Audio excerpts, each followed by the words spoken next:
जालौन के कालपी स्थित कांशीराम कॉलोनी में एक सनसनीखेज वारदात सामने आई है जिसने पूरे इलाके को हिलाकर रख दिया है। यहां राजू नामक एक युवक की साजिश के तहत हत्या कर उसके शव को रेलवे ट्रैक के पास फेंकने का गंभीर आरोप लगा है। मृतक के पिता गोपाल ने जिलाधिकारी से गुहार लगाई है कि 8 नामजद लोगों के खिलाफ हत्या का मुकदमा दर्ज किया जाए। उन्होंने आरोप लगाया कि स्थानीय पुलिस ने उनकी शिकायत पर कोई कार्रवाई नहीं की, बल्कि उन्हें डांटकर भगा दिया। पीड़ित पिता गोपाल पुत्र स्वर्गीय रमैया ने जिलाधिकारी को सौंपे अपने शिकायती प्रार्थना पत्र में बताया कि ये घटना 10 जुलाई 2025 की देर रात लगभग 12 बजे की है। उनका पुत्र राजू कांशीराम कॉलोनी स्थित अपने कमरे में था, तभी खुशबू, गोपी सिंह, पंकज, शबनम और डोली ने राजू की जेब से 5,000 रुपये जबरन छीन लिए। इसके बाद इन सभी ने एकजुट होकर राजू को लाठी डंडों से बेरहमी से पीटा, जिससे उसके सिर से खून बहने लगा। गोपाल के अनुसार राजू ने अपने मोबाइल फोन से कॉल कर उन्हें इस पूरी घटना की जानकारी दी कि कैसे इन लोगों ने मिलकर उसके पैसे छीने और उसे बुरी तरह पीटा, जिससे उसके सिर से काफी खून बह रहा है। गोपाल का आरोप है कि फोन पर बात होने के कुछ देर बाद गुड्डी, अन्नू और एक अज्ञात व्यक्ति ने राजू को मीठी मीठी बातों में फंसाकर अपने पास बुलाया। इसके बाद गुड्डी देवी राजू को एक कमरे में ले गई, जहां गुड्डी और अन्नू ने मिलकर राजू के पेट में धारदार हथियार से कई वार किए, जिससे उसकी मौके पर ही मौत हो गई। आरोप है कि हत्या के बाद इन लोगों ने राजू के शव को सुनसान जगह ले जाकर रेलवे पटरी के पास फेंक दिया। प्रार्थी ने दावा किया है कि उनके पुत्र राजू का शव ले जाते समय कमला, बबलू मिस्त्री और रेनू ने उन्हें देखा था। गोपाल ने अपनी शिकायत में कहा कि उक्त सभी 8 लोगों ने मिलकर एक सोची समझी साजिश के तहत जानबूझकर राजू की हत्या की है। उनके पास इस घटना की मोबाइल फोन रिकॉर्डिंग भी है, जिसे वे जिलाधिकारी को सुना सकते हैं। उनका आरोप है कि आरोपियों ने इस वारदात को इस तरह षड्यंत्र रचकर अंजाम दिया ताकि ये लगे कि हत्या नहीं हुई है और वे बच निकले। प्रार्थी ने यह भी दावा किया कि राजू की पोस्टमार्टम रिपोर्ट में ट्रेन से कटने वाली कोई बात सामने नहीं आई है, जिससे यह साबित होता है कि इन्हीं लोगों ने घटना को अंजाम दिया है। गोपाल का दर्द है कि वे इस जघन्य वारदात की शिकायत लेकर थाना कोतवाली, कालपी और चौकी गए थे, लेकिन स्थानीय पुलिस ने उनकी कोई सुनवाई नहीं की, बल्कि उन्हें डांट फटकार कर भगा दिया। पीड़ित गोपाल ने जिलाधिकारी से गुहार लगाई कि उनके बेटे राजू की हत्या का मुकदमा तुरंत थाना कोतवाली, कालपी में दर्ज करने का आदेश पारित करे। उन्होंने मांग की है कि सभी आरोपियों को गिरफ्तार किया जाए ताकि इस जघन्य हत्याकांड का पूरा सच सामने आ सके और उनके बेटे को न्याय मिल सके। इस घटना ने क्षेत्र में कानून व्यवस्था पर गंभीर सवाल खड़े कर दिए हैं। क्या नाम है चाचा? हमारा गोपाल नाम है। कहाँ से आए हो? हम कालपी से आए हैं। क्या समस्या? कांशीराम कॉलोनी से। क्या समस्या है, क्यों आए?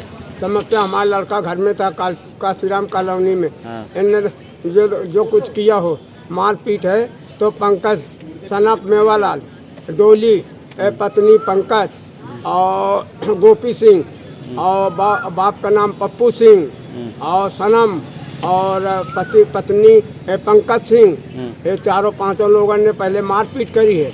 मारपीट के मेरा लड़का चला गया बाहर, वहीं ट्रेन तरफ। वहाँ से फिर गुड्डी ने, और गुड्डी के आदमी का नाम है रंजीत सिंह, अन्नू का नाम है, बाप का नाम रंजीत सिंह। इनने मिलकर मेरे लड़का को घर में बुला करके और कमरा में बंद करके और ऐसी मार धरी है, चाकू घुसेड़ दिया, सिर पे पत्थर भेड़ दिया, मेरे लड़के की जान ले ली। और 12 के लमसम टाइम पर और ये मतलब जाके ट्रेन पटरी पर धरे आए, जबकि कोई कटा फटा नहीं है और बिल्कुल साबित लाश है। अब पोस्टमार्टम बता रही है मारा भी है। और पुलिस कालपी थाना की बिल्कुल गुमराह करे हैं, जैसे खीरा कचरा काटा जाए। पुलिस इस तरह की चल रही है। चौकी का दरोगा बेर भगा रहा था, कहा तो ये ट्रेन में कटा है, इसमें कुत्ता बुलाया जाए, चाहे एसपी को आदेश किया जाए, कहीं आदेश मुख्यमंत्री को आदेश किया जाए। ऐसी भाजपा की सरकार को क्या जरूरत है जो मर्डर हो जाए? मर्डर होने का एसपी कार्रवाई न करे, ऐसे मर्डर करवा दे हर चमारन को। हाँ, अपना भी बना रहा है और मुख्यमंत्री भी बना रहा है। ऐसी सरकार से मतलब नहीं है मुझे। कब की घटना है ये 10 तारीख की घटना है। ये शाम के 10 के और 12 के बीच में ये घटना घटी है। आपको क्या घटना बताई गई थी? हमारे घटना में रीनू ने बताई है और हमारे 2 आदमी गए थे हमारे पास घर में, एक कमला और बबलू पुत्र अर्जुन सिंह।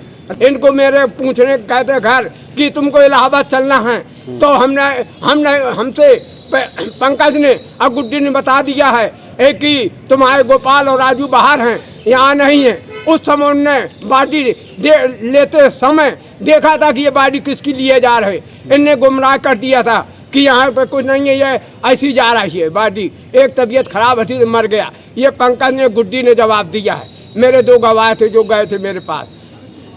अच्छा, तो पुलिस को आपने एप्लीकेशन दी थी? हाँ, पुलिस को दिया, कोतवाली को दिया, और चौकी का सुरेश चंद बला रहा है, गाड़ी दे के भगा रहा है। कहा तो मर्डर उससे हुआ है, ट्रेन से होता तो 10 टुकड़े हो जाते, हाथ टूट जाता, पैर टूट जाता। मेरे लड़की के लाश पूरी साबित धरी है।